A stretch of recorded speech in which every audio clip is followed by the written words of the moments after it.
Tea and Chats with Freyja from Apiwraps.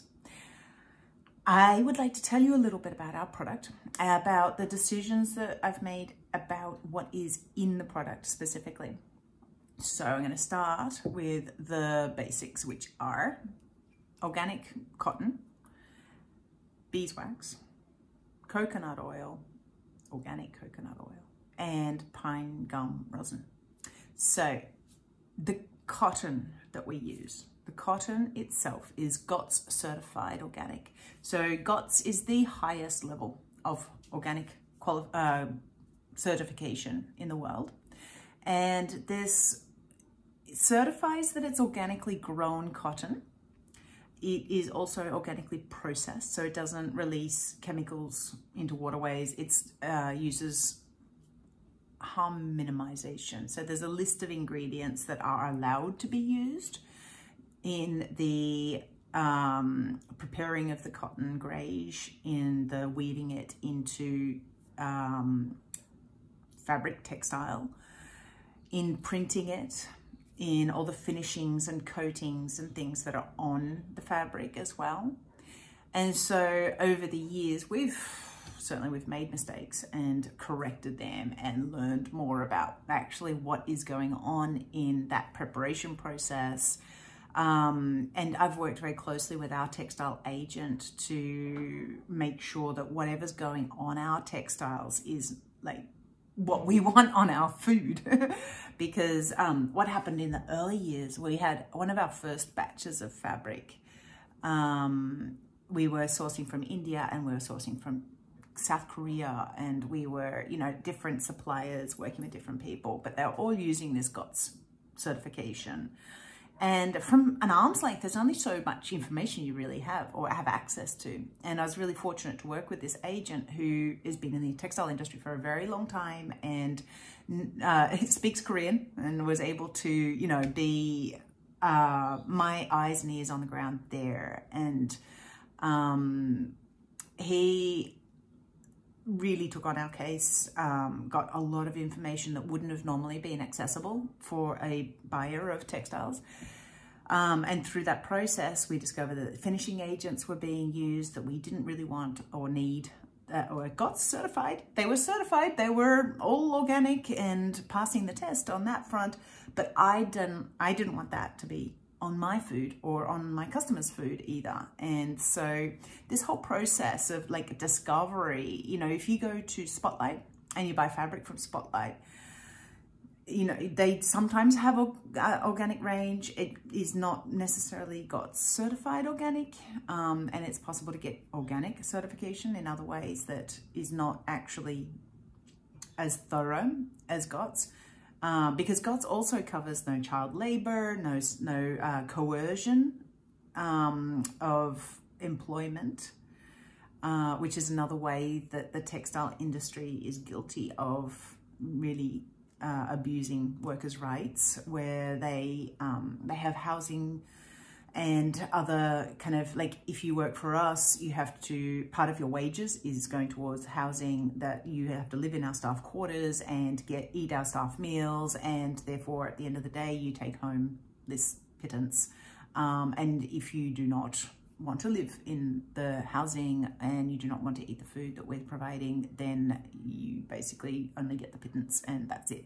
And so it's like a pocket money coercion kind of arrangement. And so GOTS protects the workers from that as well. Anyway, discovering that, there were some silicone finishings and things that are standard on all textiles that are produced, because when textiles are produced to be a garment or to be even textile fabric that is being sold in a fabric store, they put a finish on it so that it doesn't get grubby fingerprints all over it, and it keeps it nice and stiff and shiny and looking good for presentation for retail. And obviously we don't need that because we are not presenting our fabrics for retail, but that is a standard that is put on all textiles basically. So we were able to identify that that was being used on our first run, and like subsequent runs, we have not had that surface put on it. different steps in the process. And that's part of scaling, you know, being able to go from being a little cottage industry where I was able to hand wash every piece of fabric that came through. Now we buy thousands of meters at a time, and that all gets washed for me. So I don't have to do it in my washing machine at home like I used to in the early days. And it also is something that to be aware of when buying from smaller producers. I admit, like, that that first run went through with stuff that I wasn't really happy with. Whether it was harmful, I don't think it was harmful. It was just that it was unnecessary, you know, and it's a lot of the unnecessary chemical burden that, like, it's causing so many health issues. And that's what I'm trying to minimize.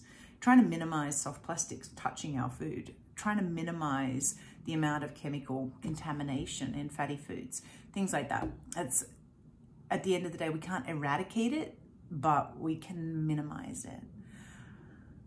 So the finishes, the fabric, all of the dyes are vegetable-based, organically certified dyes that are used on the fabric, and then they're cured.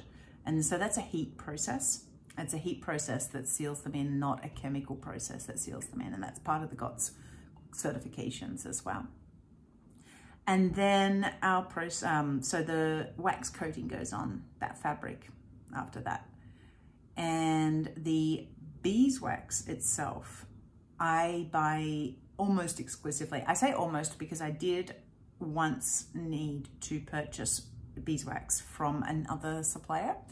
And I bought it that time from a small apiary in Queensland and from Beechworth. So they're a cooperative. Beechworth is a cooperative, very, very high quality, beautiful honey, beautiful beeswax, but it's cooperatively purchased. Okay, so when you cooperatively purchase something like beeswax, you're buying from so many different apiaries and putting it all together, and it's all mixed up. Who knows, like, really at the end of the day, what that individual beekeeper might have been doing. I'm absolutely certain that Beechworth are fastidious with the level of what they're purchasing being high quality. And so that's why I trust them and I have purchased from them.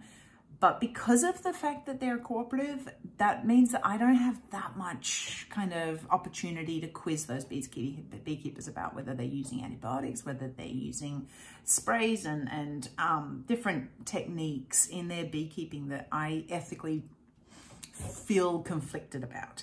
Now, I understand that beekeeping, like any kind of agriculture, is really a tough job. It's a lot of work. It's a lot of being on top of things, and those beekeepers love their bees like nothing else. And full respect. Really, it's a massive service they do for the community, for humanity, keeping bees. And so I don't criticize any beekeeper, but I do want to know that the quality of the beeswax that I'm buying is not contaminated with fungicides, insecticides, or not insecticides, fungicides, and viral treatments and things like this. So almost all of the beeswax that I buy is from a single producer, a family business that has been apiarists for 3 generations in Australia. And the beekeeper that I buy from is absolutely salt of the earth. He will spend an hour with me on the phone and go through exactly what he does with his bees, what treatments he doesn't do, because he doesn't do many at all. He's a fantastic apiarist, and I really have valued my relationship with him. He's just amazing. So almost all of our beeswax comes from him. And I'm really happy to support what he does. So, you know, that Apiwraps are made with top quality, single origin beeswax. And I haven't used Beechworth beeswax since 2017. 2017 was the last time I purchased any beeswax that wasn't from my current supplier. So that's the beeswax. Australian beeswax, if I can go a little further on that one, actually. Australian beeswax is the most pure beeswax in the world. I would have said New Zealand beeswax as well, but unfortunately Varroa has ravaged New Zealand on the beekeeping front, and so a lot of beekeepers in New Zealand do have to use antiviral and anti-mite medications for their bees, which is what you got to do. It's what you got to do if you've got Varroa. And so we in Australia have such strict quarantine laws, and the result is that we don't have the Varroa mite, and we have very little other, you know, issue with beekeeping that needs to be medicated. And so we're like in this situation with a lot of land, a lot of space for the bees. We don't have to overcrowd bees. We don't have agriculture making that significant an impact on apiaries in Australia. It means that the beeswax that we have is the purest, most beautiful beeswax in the world. And cosmetic companies know that, medical companies know that, and the price of beeswax in Australia is quite high because even international cosmetics companies, pharmaceutical companies will buy their beeswax in Australia where it's uncontaminated. And what that means for Apiwraps is that you're putting on your food some of the most pure, beautiful beeswax that there is in the world. Now, after the beeswax, we have coconut oil is the second main ingredient. So coconut oil is, I chose coconut oil to be my secondary ingredient and the oil agent, because there has to be an oil agent to soften the beeswax. Beeswax by itself is really brittle. So if you wrap up something and put it in the fridge, it's going to crack when you unwrap it. And you're going to have big, deep cracks through the fabric, and that's where the beeswax will start to peel away from the fabric as well. The oil softens that beeswax and makes it quite malleable. And coconut oil in particular, I didn't even experiment much. When I was starting Apiwraps, I did a lot of research into how oilskin was made before, and the main oil component that used to be used was boiled linseed oil. And boiled linseed oil was created by getting flaxseed oil and throwing a few lead bullets in the bucket and boiling it. The reason that worked was because the lead would integrate with the oil, and when that was added to the beeswax, it would leave a dry touch. It wouldn't feel sticky and tacky because the lead was a drying agent and left it feeling quite smooth, and it was easy to use as sails. It didn't like stick to itself and cause problems with tarpaulins and tents and, you know, other ways that oilskin was used. Obviously I wasn't going to use oil that was boiled in lead. That was not going to be in my kitchen. So I had to find a different oil. Now flaxseed oil that's not treated with lead and not denatured by boiling is not a food product anymore. So instantly, well, you've got an option with linseed oil that goes rancid very quickly, or you denature it and it doesn't go rancid very quickly, but it's not a food product anymore, and you know, needed lead as a preservative as well. Ruled that one out. I wanted to keep it all food ingredients because it was going to be in contact with food. There'd be traces of it on food, and we're not going to consume something that's not safe to consume. So I went straight to coconut oil. The reason is it has a really long shelf life, 3 years, and it has a really rapid transfer from soft to hard. So what I was looking for is something that would soften up just with the warmth of your hands, softening and sealing it, and then it would harden up and take shape and be able to store things in the fridge without being floppy and sticky or anything. So it just was a no-brainer for me that that would be a great oil to use. I already use a lot of coconut oil in our cooking and in our food, and that works, that makes sense. So that's what I started experimenting with. Now, I know that some companies use jojoba wax, jojoba oil, they say, but jojoba is actually a wax. And, you know, handy background. Before I started doing this, I was a sports therapist, and I did a qualification. I did my diploma in massage, diploma in aromatherapy, all the diplomas, sports injury therapies, bodywork therapies. So I actually know a lot about oils from my aromatherapy diploma and about jojoba oil, jojoba wax.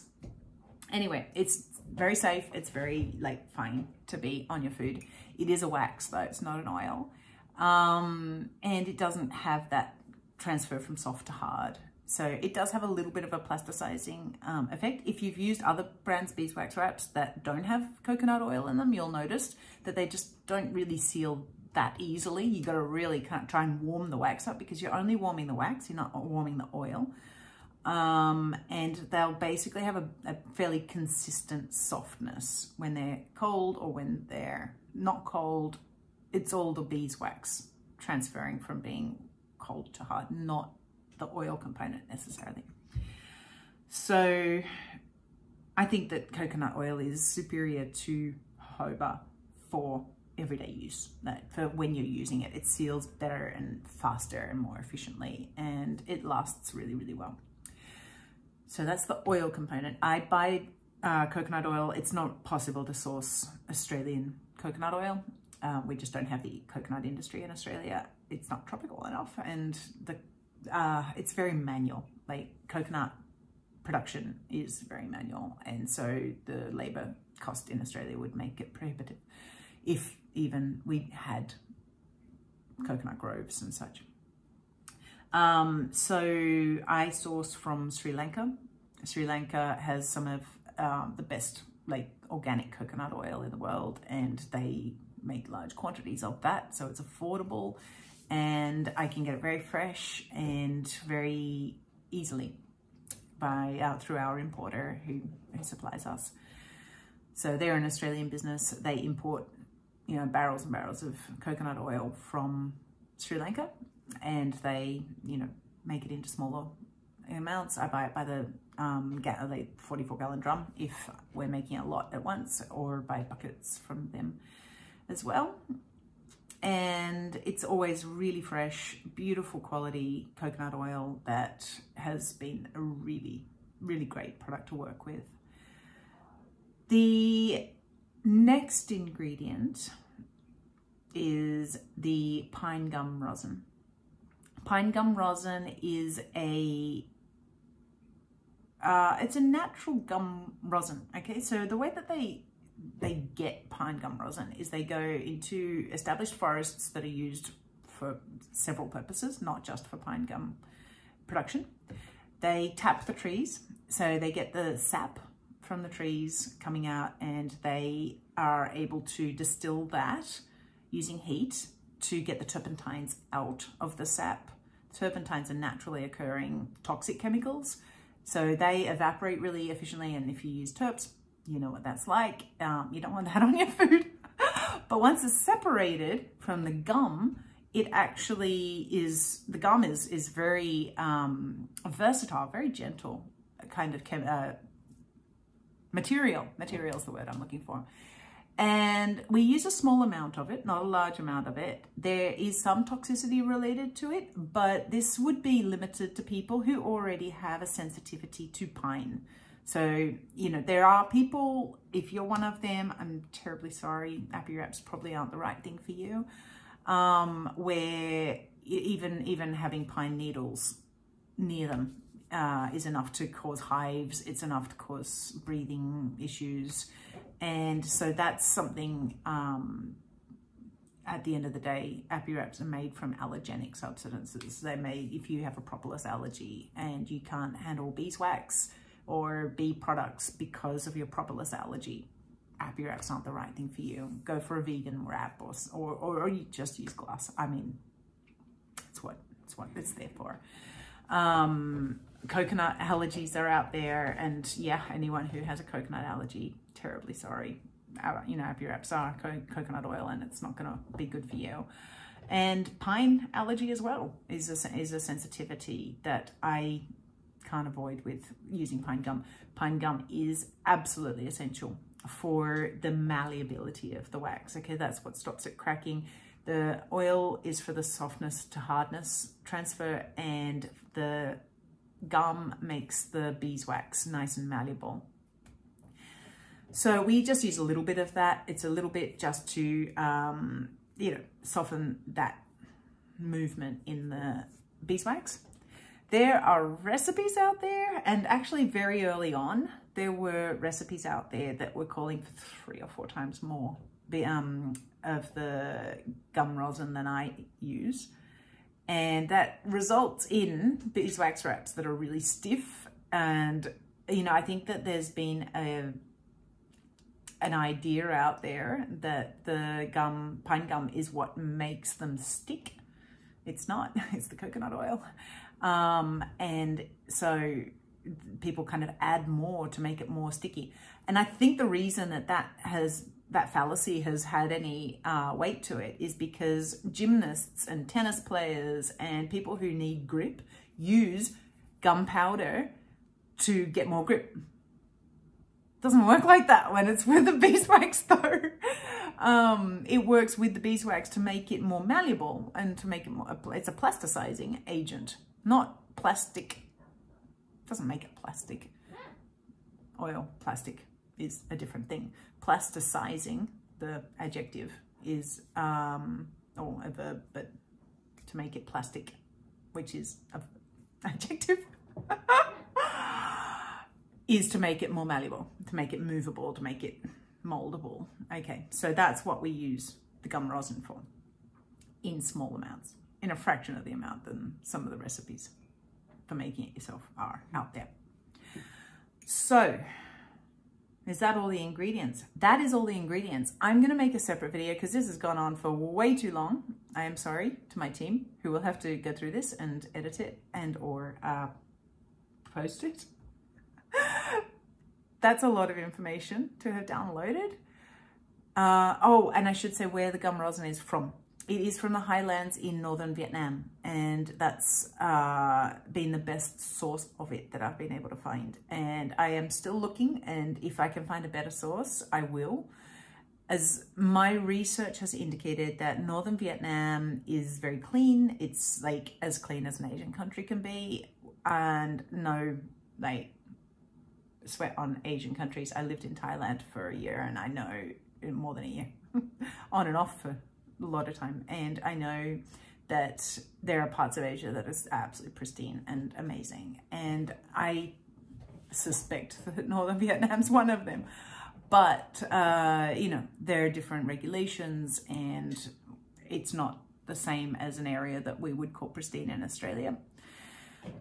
Having said that, these forests are old established forests. They're far away from cities, and I believe that they are one of the best sources that are available on the market right now. Having said that, I am trying to source from New Zealand. I would like to source from New Zealand. If anyone knows any suppliers in New Zealand who can actually make quantities of it, that would be great. But as yet, I haven't been able to get any. I believe that it is produced there though. And we'll wind that up there, and I will do a separate video, separate post on our packaging, which has been really, really exciting that we've been able to move that to an Australian production with materials that I'm really, really happy with. So I will make another video for that though. Thank you very much for listening. If you've made it this far, I really appreciate any kind of interest in the background and behind the scenes and what we're doing, because I do care about it so much, as you can probably tell. I care about what we're doing immensely. And I think that is the difference between small business in Australia and not having small business in Australia. So it's terribly important, in my opinion. Signing off. Thanks for listening.